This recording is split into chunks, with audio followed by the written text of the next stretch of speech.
Hello friend, SSC GD का practice set number 20 start करते हैं। पहला क्वेश्चन है कि कमसाले किस राज्य का पारंपरिक नृत्य है।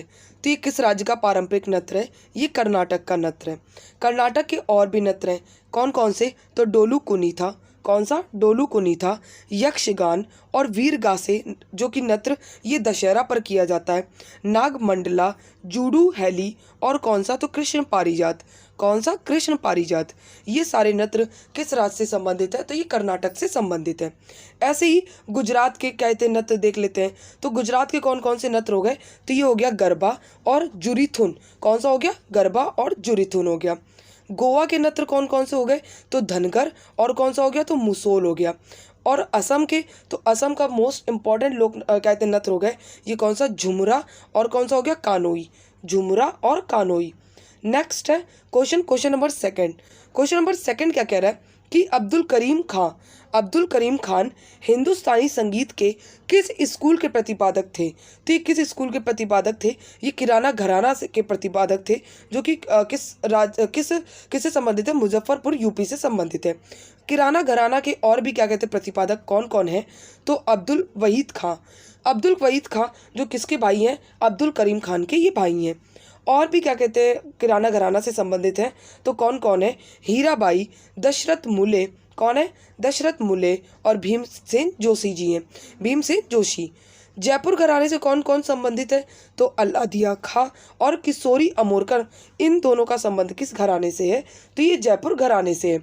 ऐसे ही ग्वालियर घराने से किसका संबंध है? तो ग्वालियर घराने से नततन खां, किसका? नततन खां और हस्सू खां का संबंध किस घराने से है? तो ग्वालियर घराने से। और दिल्ली घराने से किसका संबंध है? तो मीर हसन और तानरस खां का संबंध दिल्ली घराने से है।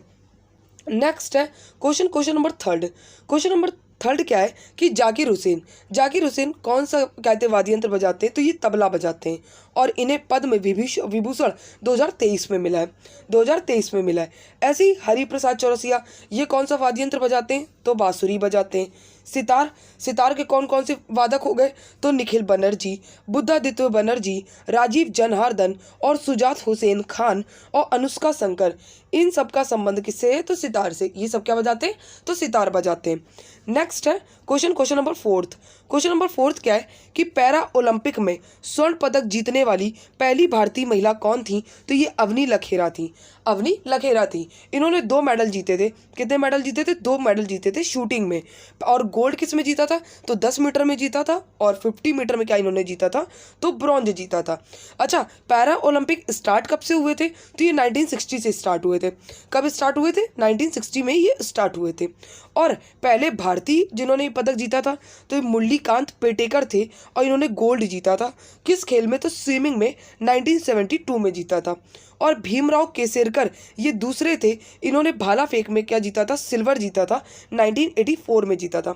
कब जीता था? तो 1984 में जीता था।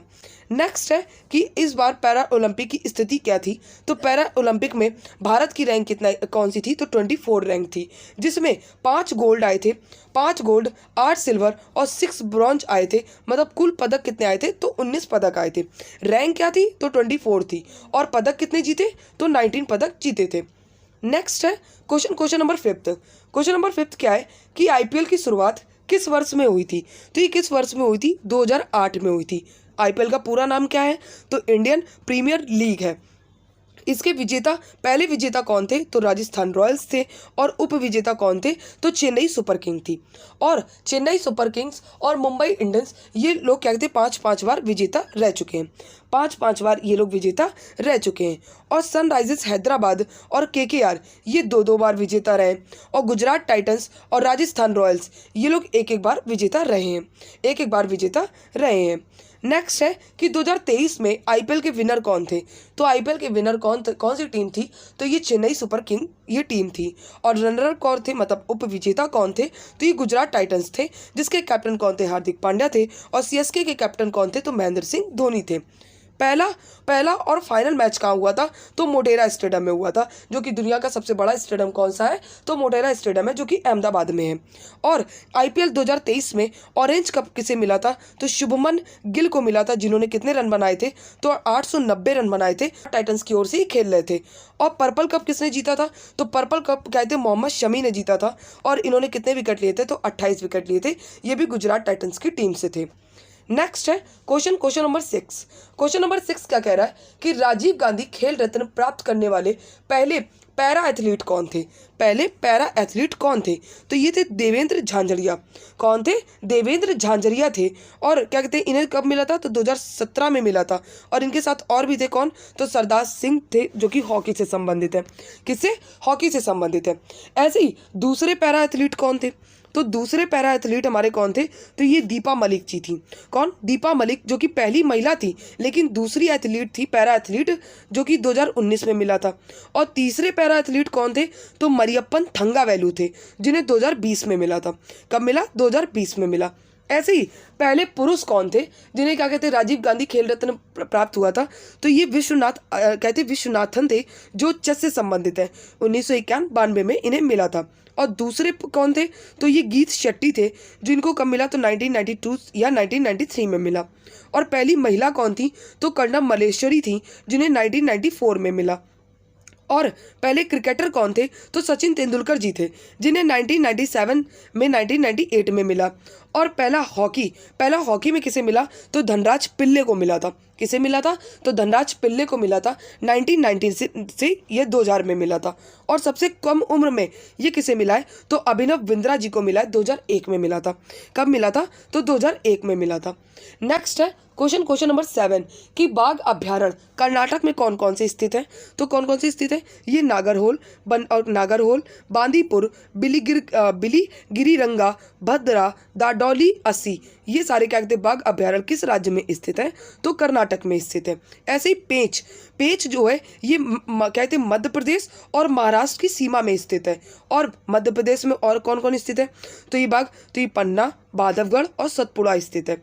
और कर्नाटक ये टाइगर के मामले में क्या कहते हैं सेकंड नंबर पे आता है राज्य में, जहाँ पे सबसे ज़्यादा टाइगर है। सबसे ज़्यादा टाइगर कहाँ पे? तो मध्य प्रदेश में। और सेकंड नंबर पे कहाँ पे? तो कर्नाटक में। कहाँ पे? कर्नाटक में। नेक्स्ट है क्वेश्चन नंबर 8। क्वेश्चन नंबर 8 क्या है कि राष्ट्रपति का कार्यकाल कितने वर्ष का होता है? तो ये 5 वर्ष का होता है। महाभियोग जो कि आर्टिकल 61 के थ्रू लगता है। और इस्तीफा ही किसे देते? तो ये उपराष्ट्रपति को इस्तीफा देते। किसे देते? उपराष्ट्रपति को इस्तीफा देते। नेक्स्ट है क्वेश्चन नंबर 9। क्वेश्चन नंबर 9 क्या है कि संसद राष्ट्रपति और उपराष्ट्रपति का चुनाव करता है। सर्वोच्च न्यायालय उच्च न्यायालय के न्यायाधीशों को हटा देता है। सर्वोच्च न्यायालय के न्यायाधीशों को हटा देता है। संसद कौन से आर्टिकल में? तो संसद जो है कौन से आर्टिकल में? आर्टिकल 79 में। Question number 11। क्वेश्चन नंबर 11 क्या है कि महाराष्ट्र में विधवा पुनर्विवाह हेतु अभियान का नेतृत्व किया था। तो किसने किया था? तो ये विष्णु परशुराम पंडित ने किया था। किसने? विष्णु परशुराम पंडित जी ने किया था। और विष्णु परशुराम पंडित जी ने क्या किया था? तो ये पुनर्विवाह उत्तेजक मंडल की स्थापना करी थी 1866 में। हालांकि सबसे ज़्यादा क्या कहते हैं पुनर्विवाह में जो काम किया था ये ईश्वर चंद्र विद्यासागर जी ने किया था। और ये कहते हैं जब पुनर्विवाह लाए थे तो ये पारित हुआ था डलहौजी में पारित हुआ। कब? डलहौजी का कार्यकाल कब से कब तक था? तो 1848 से लेकर 56 तक था। लेकिन ये विधवा पुनर्विवाह कहते लागू कब हुआ? तो ये कहते किसके समय लागू हुआ है? तो ये कैनिंग के समय लागू हुआ है, जब इनका कार्यकाल था 1856 से लेके 1862 तक था। कब तक था? 1862 तक। नेक्स्ट है क्वेश्चन नंबर 12 कि Mohammedan Anglo oriental defence association की स्थापना ये किस वर्ष हुई थी? तो ये 1893 में हुई थी। कब हुई थी? 1893 में हुई थी। और स्थापना किसने करी थी? तो सर सैयद अहमद खान ने करी थी। किसने करी थी? तो सर सैयद अहमद खान ने करी थी। और इनकी बुक बहुत ही फेमस है। कौन कौन सी? तो असबाब ए बगावत और कॉजेज ऑफ इंडियन रेवोल्यूशन, ये इनकी बुक्स हैं, चर्चित बुक्स हैं। और इन्होंने आधुनिक मदरसा क्या थे कब 1858 में बनाया, कब कहाँ पे, मुरादाबाद यूपी में शुरू किया था। कहाँ पे, मुरादाबाद यूपी में इन्होंने शुरू किया था। ऐसे ही इन्होंने अलीगढ़ आंदोलन शुरू किया 1864 में, और किसने किया था, तो ये अहमद खान जी ने ही किया था।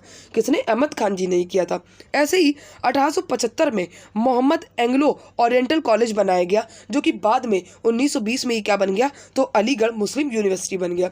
अलीगढ़ मुस्लिम यूनिवर्सिटी बन गया। नेक्स्ट है क्वेश्चन नंबर 13।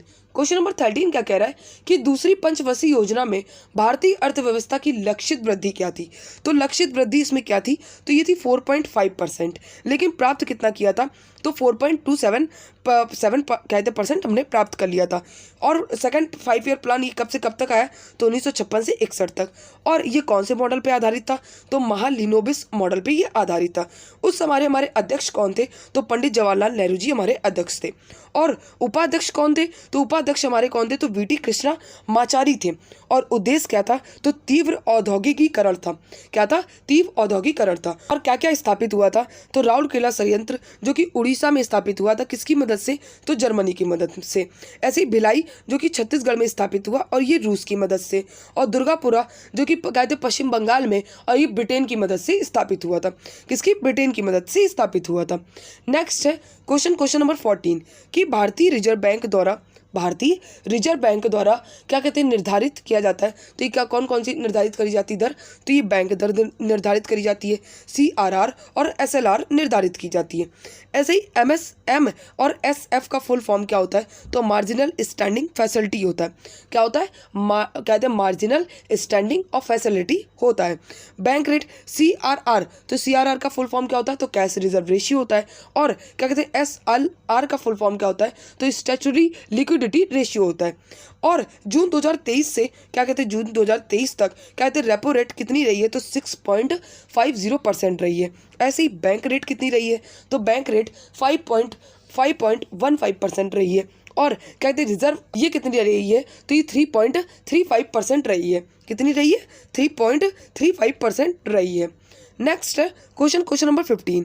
क्वेश्चन नंबर 15 क्या है कि सिजगी जिसको युति वियुति भी कहते हैं, और सिजगी जो कि सूर्य, पृथ्वी तथा चंद्रमा की एक ही सीधी रेखा में स्थिति होती है, उसे सिजगी कहते हैं। चंद्रग्रहण जो कि सूर्य तथा चंद्रमा के बीच क्या आ जाए, पृथ्वी आ जाए, तब वो क्या लग जाता है, चंद्रग्रहण लग जाता है। सूर्य ग्रहण कब लगता है, तो सूर्य और पृथ्वी के बीच क्या आ जाए, तो कहते हैं चंद्रमा आ जाए, चंदा मामा आ जाए, तो ये क्या लग जाता है, सूर्य ग्रहण लग जाता है। और सूर्य चंद्रमा पृथ्वी की समकोणीय स्थिति ये क्या पैदा करती है, तो निम्न ज्वार पैदा करती है। क्या, निम्न ज्वार पैदा करती है। नेक्स्ट है क्वेश्चन नंबर 16। क्वेश्चन नंबर 16 क्या है कि दूध, क्या कह रहा है कि दूध किस बैक्टीरिया के कारण खराब होता है, तो ये किस बैक्टीरिया के कारण खराब होता है, ये लैक्टोबैसिलस के कारण खराब होता है। और दूध से क्या बनता है, और यही क्या बनाता है, तो दूध से दही बनाता है। क्या बनाता है, तो दूध से दही बनाता है। नेक्स्ट है क्वेश्चन नंबर 17। क्वेश्चन नंबर 17 क्या है कि एक इलेक्ट्रॉन में कितना ऋणात्मक आवेश होता है, तो कितना ऋणात्मक आवेश होता है, तो ये 1.6 × 10⁻⁻19 कहते सेल्सियस ये कहते ऋणात्मक आवेश होता है। इलेक्ट्रॉन की खोज किसने करी, तो थॉमसन ने करी, 1897 में करी थी। और इसका द्रव्यमान कितना होता है, तो द्रव्यमान 9.1 × 10⁻31 kg होता है। ऐसे ही प्रोटॉन की खोज किसने करी, तो ये रदरफोर्ड ने करी, 1920 में करी। और क्या कहते हैं न्यूट्रॉन की खोज किसने करी, तो चैडविक ने करी, 1931 में करी। कब करी, तो 1931 में करी। ऐसे ही पॉजिट्रॉन ये किसने, तो एडरसन ने खोज करी थी। और इसी के लिए इन्हें फिजिक्स में क्या मिला था, तो फिजिक्स में इन्हें नोबेल मिला, 1936 में मिला। कब मिला, तो 1936 में मिला। नेक्स्ट है क्वेश्चन नंबर 18। क्वेश्चन नंबर 18 क्या है कि डूरंट कप 2023 का खिताब किसने जीता, और ये 17वें नंबर का डूरंट कप था। तो जीता किसने, मोहन बागान ने जीता। उपविजेता कौन था, तो ईस्ट बंगाल था। और डूरंट कप स्टार्ट कब हुआ, तो ये 1887 में स्टार्ट हुआ। और ये कहाँ से, शिमला से स्टार्ट हुआ था। कहाँ से स्टार्ट हुआ था, तो शिमला से ये स्टार्ट हुआ था। नेक्स्ट है कि संतोष ट्रॉफी 2023 में ये किसने जीता, तो ये कर्नाटक ने जीता। और सैफ अंडर 16 ये किसने जीता, तो हमारे प्यारे भारत देश ने जीता है। किसने जीता है? भारत देश ने जीता है और बांग्लादेश इसमें उप विजेता था। और ऐसी सैफ 2023 चैंपियनशिप ये किसने जीती? तो ये इंडिया ने ही जीता और उप विजेता कौन था? तो कुवैत था। क्वेश्चन नंबर 19 कि 2 सितंबर 2023 को भारत का पहला और अब तक का 23वां सौर मिशन लॉन्च किया है। 23वां सौर मिशन सफलतापूर्वक लॉन्च हुआ है, जिसका नाम क्या है? तो आदित्य L1 नाम है। PSLV 7 पेलोड उपकरण से ये लॉन्च हुआ है, मतलब कहते लॉन्च हुआ है, और ये कहते सन और सूर्य और कोरोना क्षेत्र का निरीक्षण करने के लिए इसे भेजा गया है। नेक्स्ट है क्वेश्चन नंबर 20 कि G20 अध्यक्षता पर पीपुल्स G20 नामक ई पुस्तक का अनावरण ये कहते हैं अपूर्व चंद्रा ने किया है। G20 सम्मेलन ये कहाँ पे हुआ है? तो न्यू दिल्ली में हुआ है। कहाँ पे? तो भारत मंडपम में हुआ है G20 सम्मेलन। और G20 2024 ये कहाँ पे होगा? तो ये ब्राज़ील में होगा। कहाँ पे होगा? ब्राज़ील में होगा। क्लास अच्छी लगी तो प्लीज़ मेरी क्लास को लाइक एंड सब्सक्राइब ज़रूर करें। Thank you so much to all of you.